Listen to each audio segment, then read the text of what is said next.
Assalamualaikum warahmatullahi wabarakatuh. Bismillahirrahmanirrahim. Alhamdulillahilladzi arsala rasulahu bil huda wa dinil haqq. Wal ulama warasatul anbiya. Wassalatu wassalamu ala sayyidil mustafa wa ala alihi wa ahli sidqi wal wafa. Amma ba'd.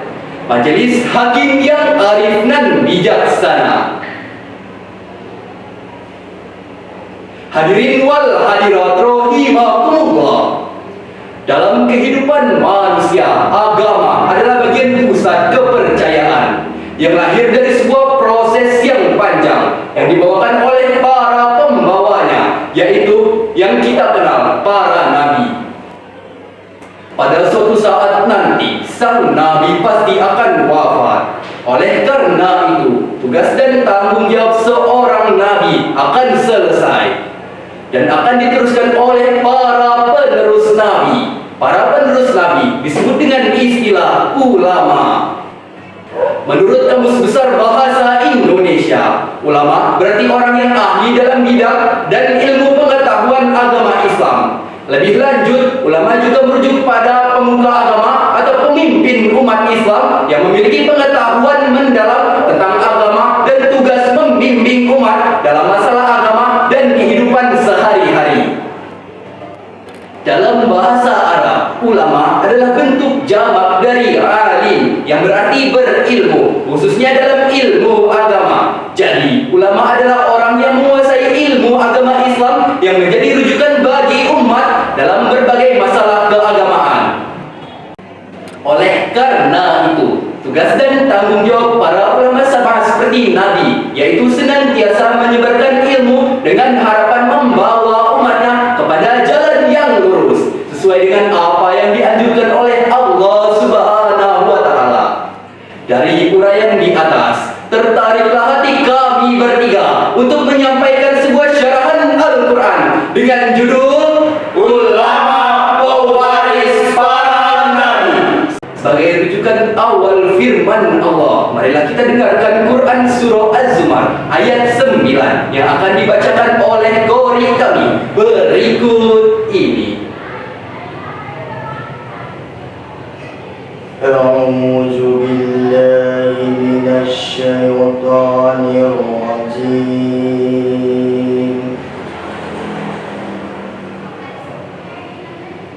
Bismillahirrahmanirrahim.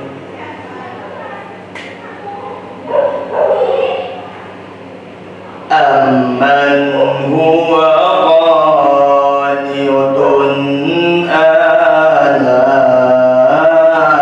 al-layli sajidan wa qa'iman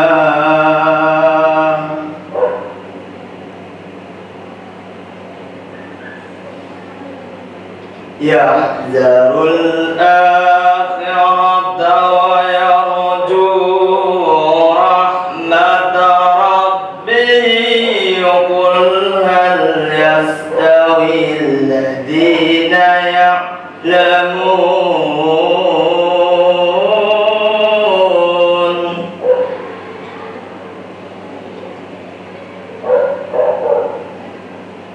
walladhina la ya'lamuna innama yatadhakkaru ulul albab.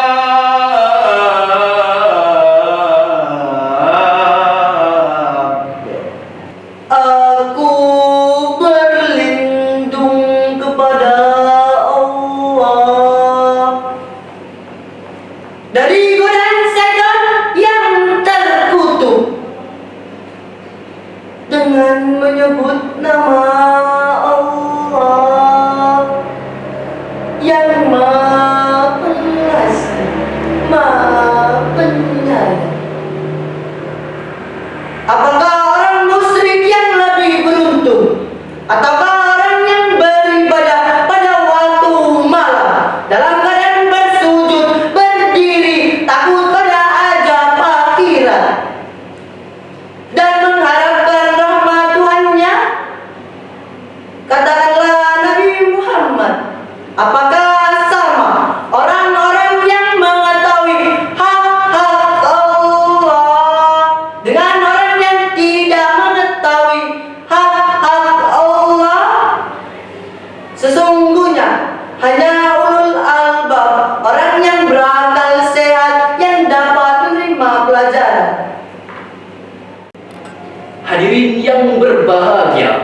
riwayat dalam kitab Asbabun Nuzul karya Imam Jalaluddin As-Suyuti. Ayat ini turun berkaitan dengan Utsman bin Affan dan Ammar bin Yasir. Ayat ini menggambarkan perbandingan antara orang yang lebih memilih ketaatan kepada Allah dan ibadah di malam hari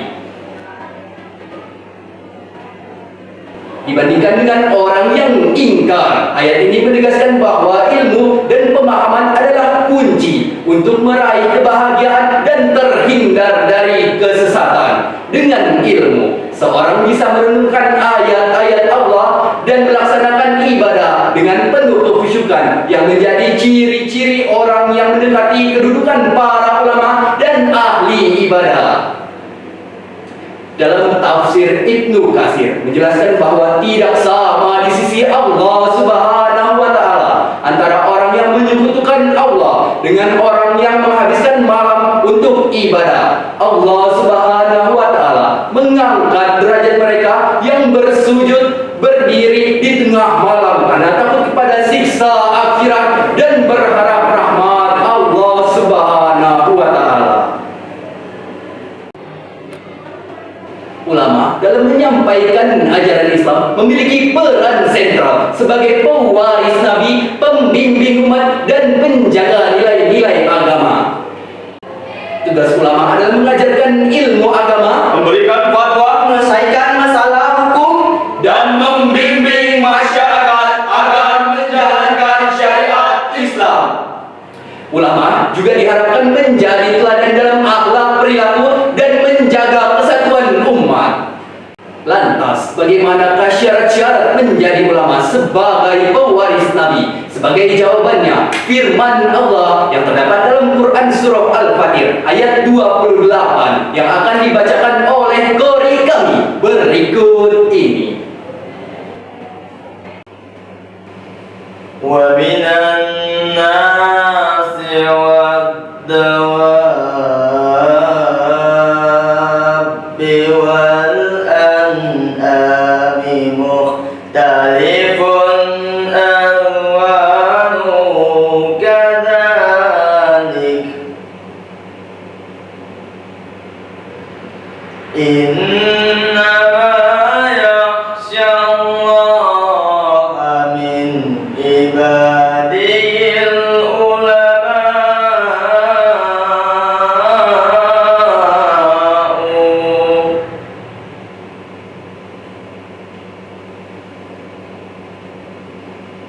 Inna Allaha azizun ghafur.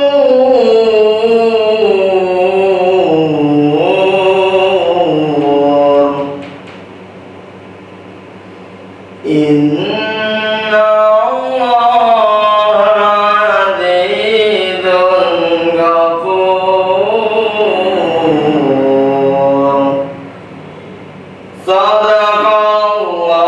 Sadaqallahul azim. Demikian pula di antara manusia, makhluk bergerak yang bernyawa, dan hewan-hewan ternak, ada yang bermacam-macam warna dan jenisnya. Di antara hamba Allah yang takut kepadanya hanyalah para ulama.